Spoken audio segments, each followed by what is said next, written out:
Yes!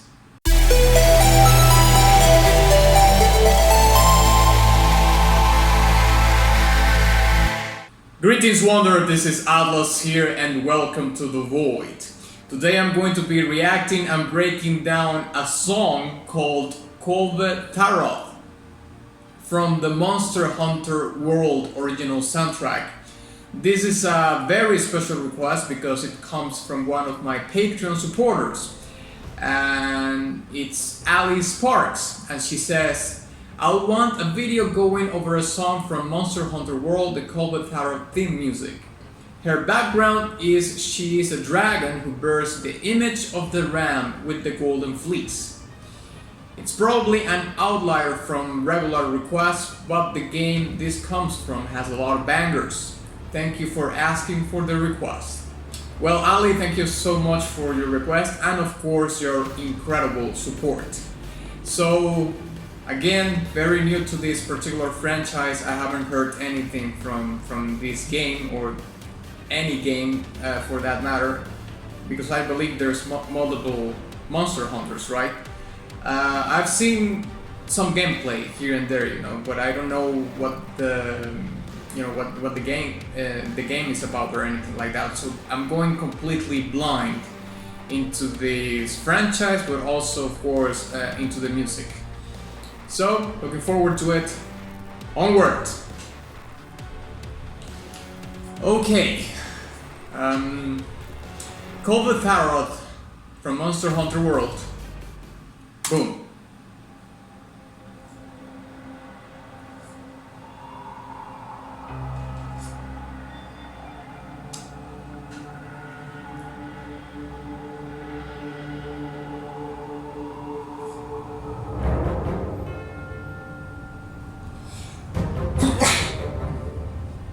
Apologies.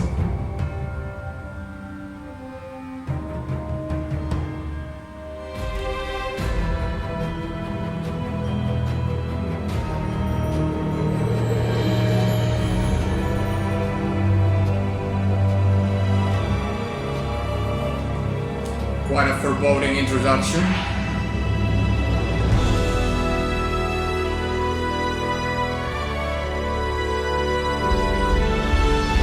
Wow! That transition was insane.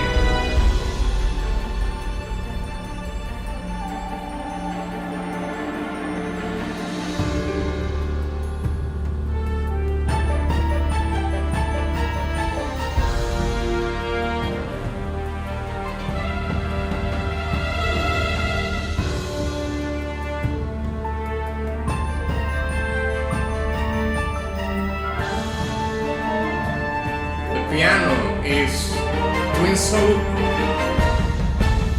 I'm just gonna leave it for the breakdown.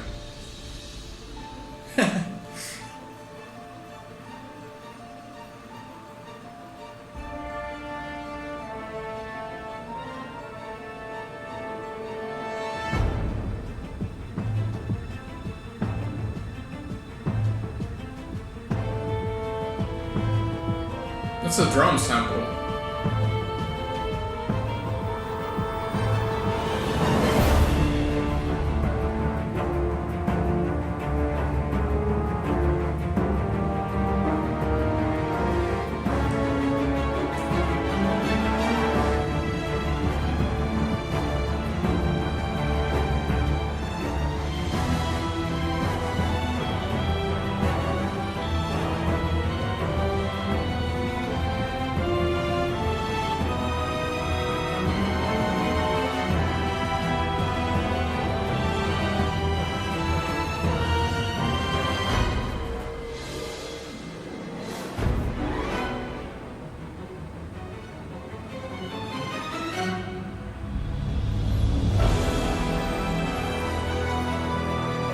Yes.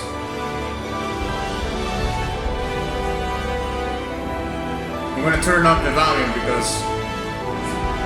Sheesh.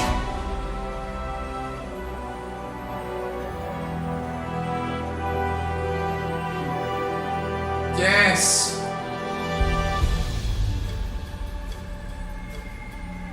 This song has so many transitions. It's insane.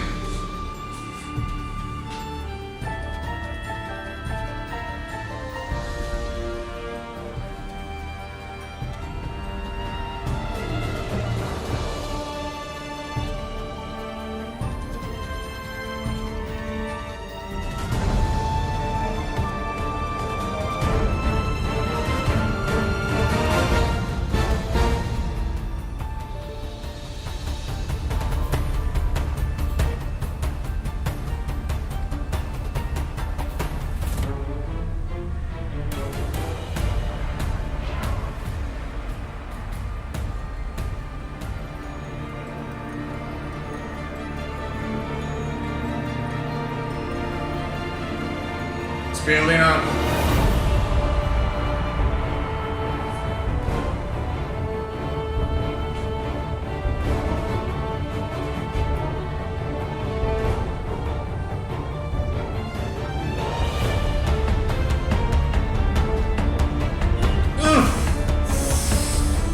That sounds so mean, the percussion there.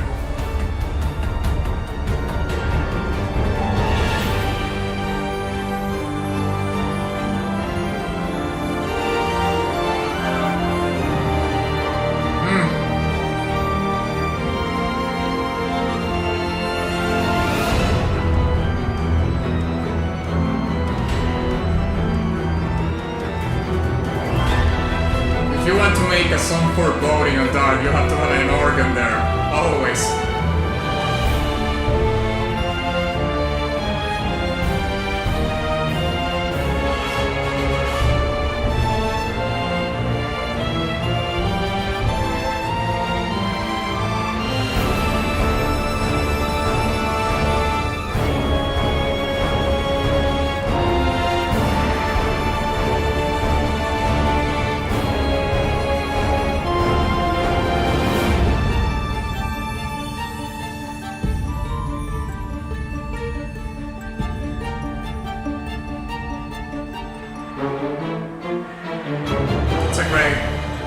Playing between the strings and the glockenspiel.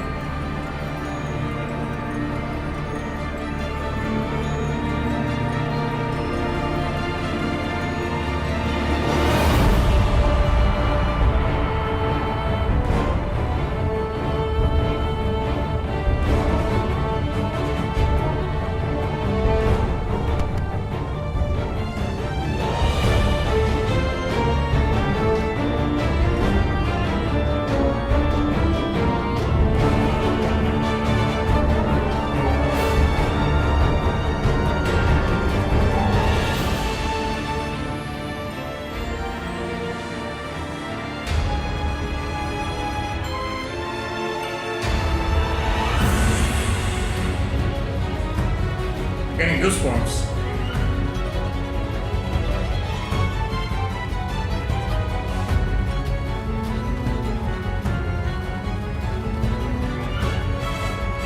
His percussion part goes more tribal. Loved it.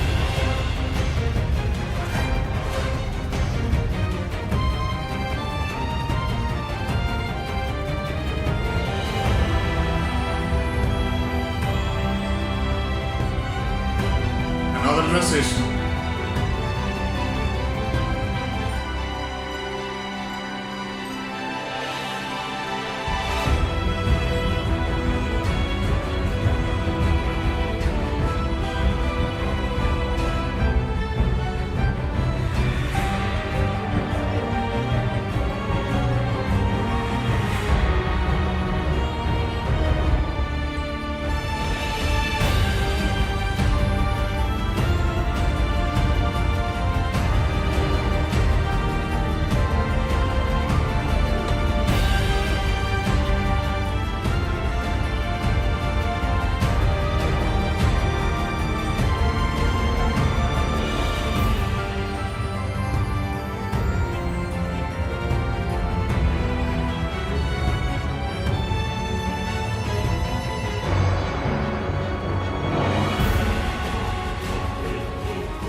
Now we have a choir.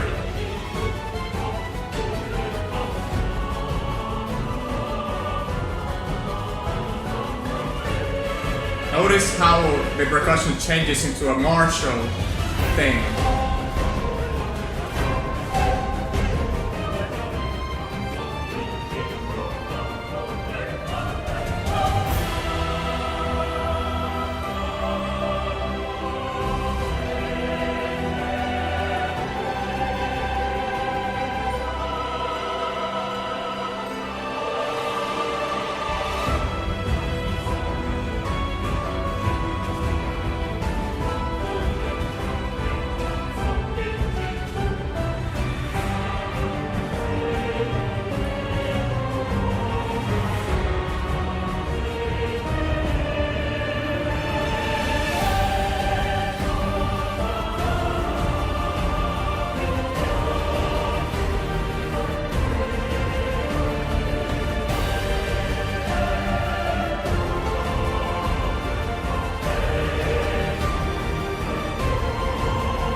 I can honestly tell you what's the leitmotif in here, because there's so many melodies.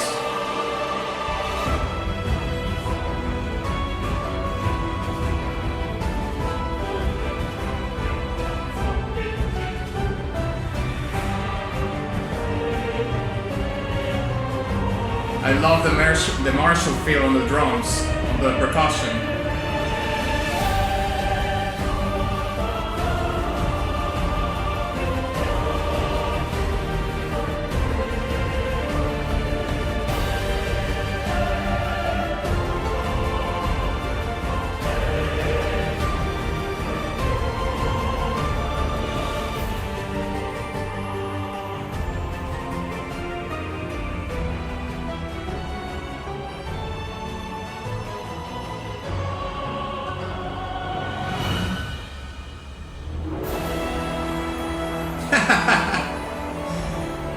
Come on, mate.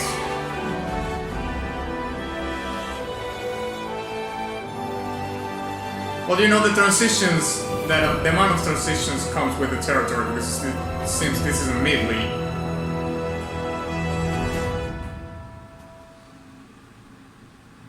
That was it? Yeah, that was it. Boy, oh boy. Well, I kind of understand why it has so many transitions, because it says it's the full medley for Kulve Taroth.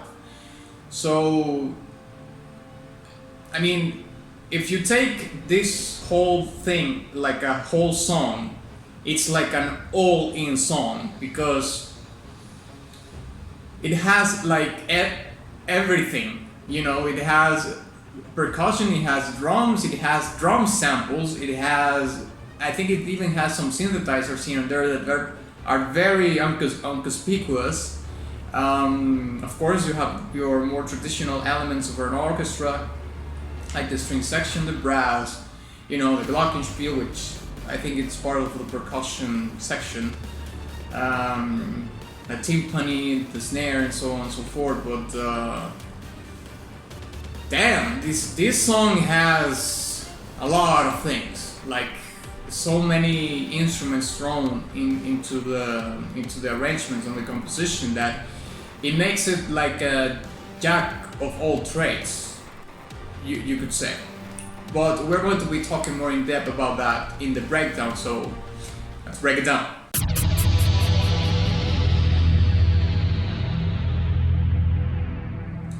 Okay, so let's maybe start by some general remarks about the song, and then we can get more into more specifics about the song.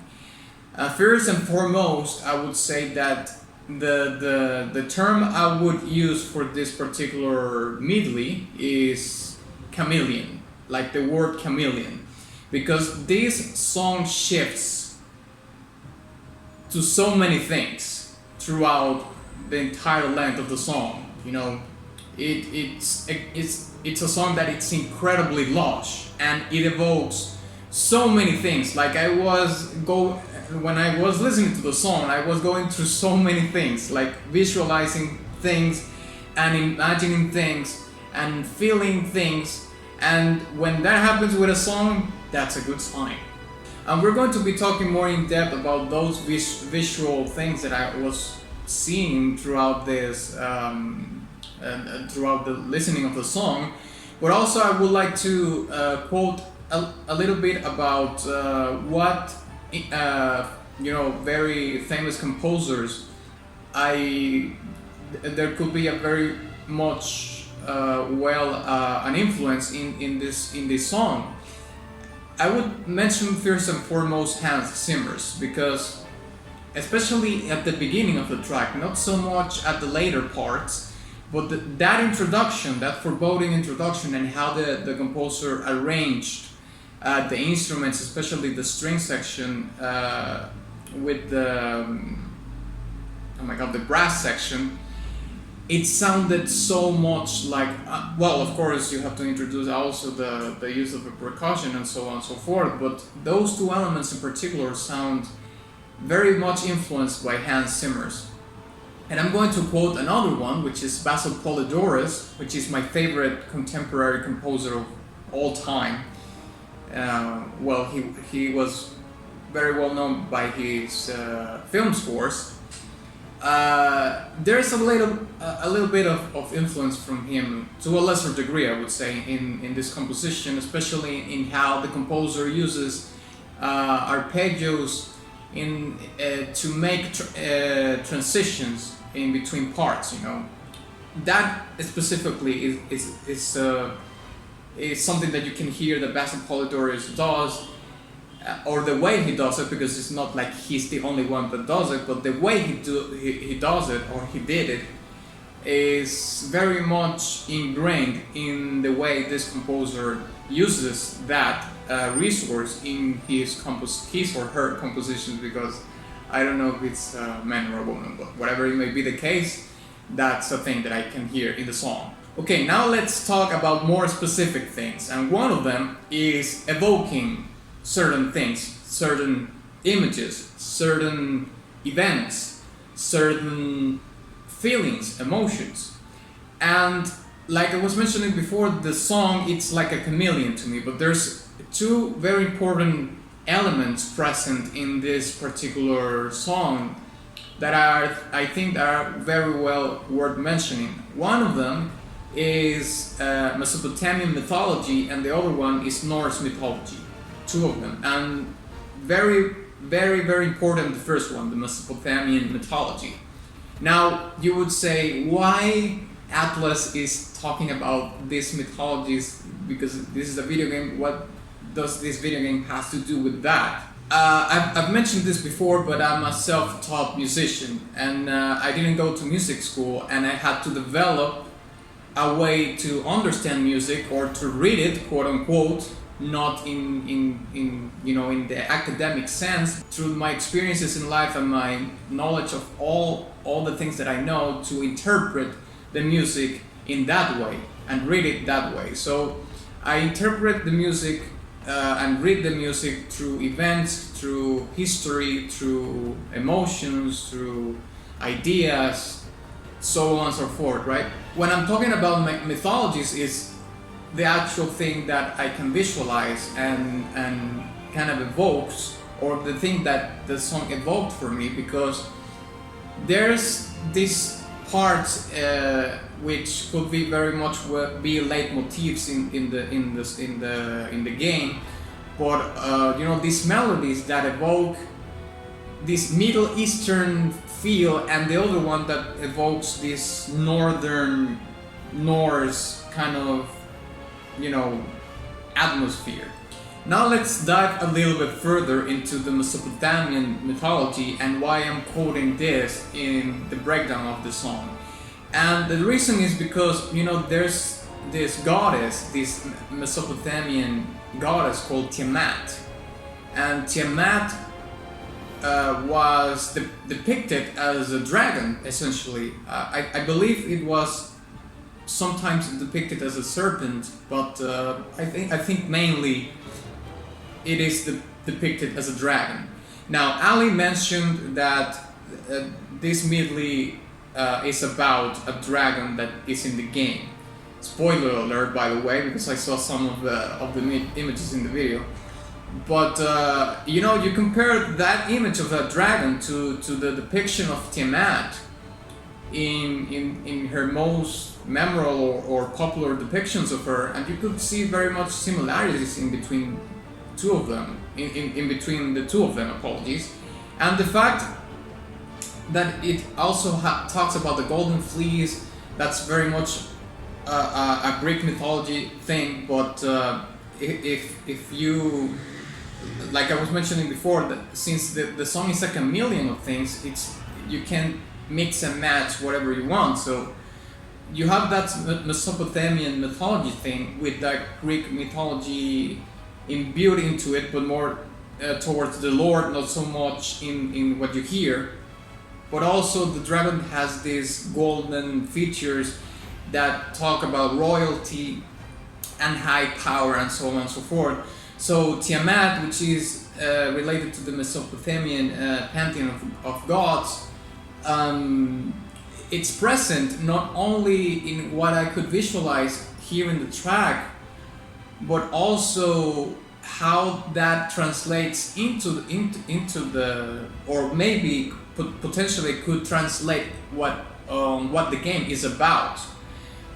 So you can see that it's very important for me as a composer to kind of evoke those kind of things in the music, because not everybody is well versed in music to be able to break it down to the degree that would say, well, this song is written in this key and it has this chord progression and it has the main leitmotif in the song is in this mode and so on and so forth, because it's a mix in between Phrygian and Mixolydian modes and so on and so forth, all this jazz that it's very valuable. I'm not throwing any shade towards the people that can read music. I want to make that clear right now. But most people don't have that knowledge, of course. So people, I think it's more, people will read the music more towards like I do, because I didn't go to music school, right? So they will relate more to events in their life, to emotions, and so on and so forth, like I already explained. So we have that Mesopotamian mythology covered, and I'm going to leave also a clip of how that feel is introduced in the song, which is by the percussion, by the way.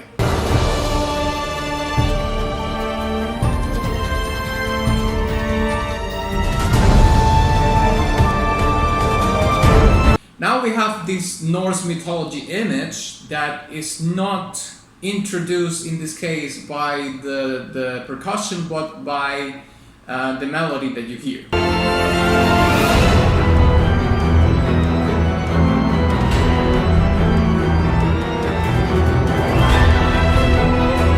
And I think that was an incredible decision from the composer, because it mixes things a little. It mixes things up. It changes. It's not like it's trying to be more creative and not repeat the same thing. Well, I introduced the Middle Eastern feel, and the Mesopotamian mythology kind of thing in the percussion. I'm going to do the same thing with the Norse feel. No. I'm going to do something different. I'm going to do it this time with the melody, and I think that was an incredible decision by this composer.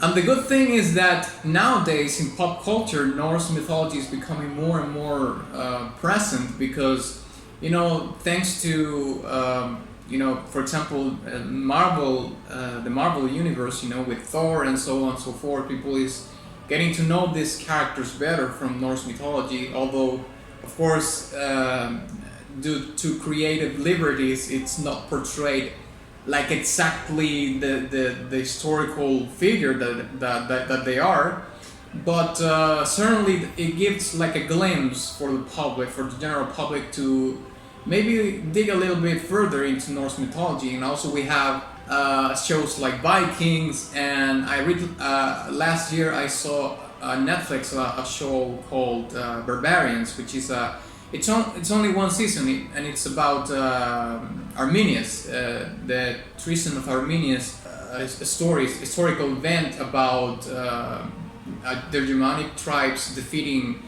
the Roman Empire in a fight in the Teutoburg forest. It's a very, very interesting story about kind of a Goliath, David and Goliath, kind of a scenario, which is very interesting. And also a good thing is that they speak in Latin. I mean, the actors, the dialogue in the show is in Latin from the Romans, and the German tribes speak German. So I think it was a fantastic decision to make it that way instead of them speaking English, because it's more immersive and more relatable to the times. And I'm pretty sure that its historians had a blast. Now, there's two things that I would like to mention to end in this commentary, which is what the piano and the drum samples did. And, these are very minute details that are there, but they are so incredibly minute and inconspicuous that probably most people wouldn't pick it up, but they are there for an effect. And is that the piano is present, but is by no means the main role in this particular song. Not even in the introduction of the song. It's there to make an effect, but it's not like I'm the piano and I'm here. And you can hear that in those very, very delicate arrangements in the piano, there's actually ghost notes, which are notes that are barely perceptible, and they are played like by the soft touch of a finger, they are there. And those very minute details, like for example in the drum samples, you can hear they have different velocities, which means that the perceived loudness of them are different. You can hear the difference in between each hit of those drum samples. And when the accent comes, it becomes more present. But even those details, like not keeping the drum samples to the same perceived volume, let's say, perceived loudness, talk to you about the craftsmanship, the amount of craftsmanship that there is in this song. Because yes, this song is very lush and it's super epic, and it has, it evokes so many things. The song's foreboding and encouraging at times, and it goes back and forth in between those things. And like I said before, it's a chameleon of a song. But also when you hear that a composer makes those decisions in such an epic display of power, because this song is a display of power from the beginning to the end. Adding those little details, those little inconspicuous details here and there, talk to you about, like I said before, the craftsmanship that is behind this track. Like, this is a work of art. You can tell that this is craft to the most uttermost little detail. So yeah, I think that was fantastic. So yeah, I think I'm gonna give this track a diamond badge. It deserves it completely. A fantastic arrangements, but fantastic attention to detail. Like I said before, of course, my commentary, I could be very well off. But the fact that the song evoked those mythological images in my mind, specifically the Mesopotamian mythology thing with Tiamat and so on and so forth, made it so much better, the experience for me. And maybe this even wasn't the purpose of the composer, but it doesn't even matter, because if the song does something for you and it's so much relatable to you in some sense, then it's done. Like, it's there, the work is there, it accomplished something, and that's the beautiful thing about music. Like it's so unpredictable in that sense. You never know what you're gonna get. It's like that Forrest Gump thing with the box of chocolates. You never know what you're gonna get. So yeah, thank you very much for watching this video. If you enjoyed it, please give it a like and share it with your friend. Also, please don't forget to visit my Patreon or subscribe star in case you want to make your request happen in no time, because it's gonna be bumped up to the top of the list. And also my Teespring shop in case you want to purchase some merch and all that jazz. And of course, ex nihilo mihi fit.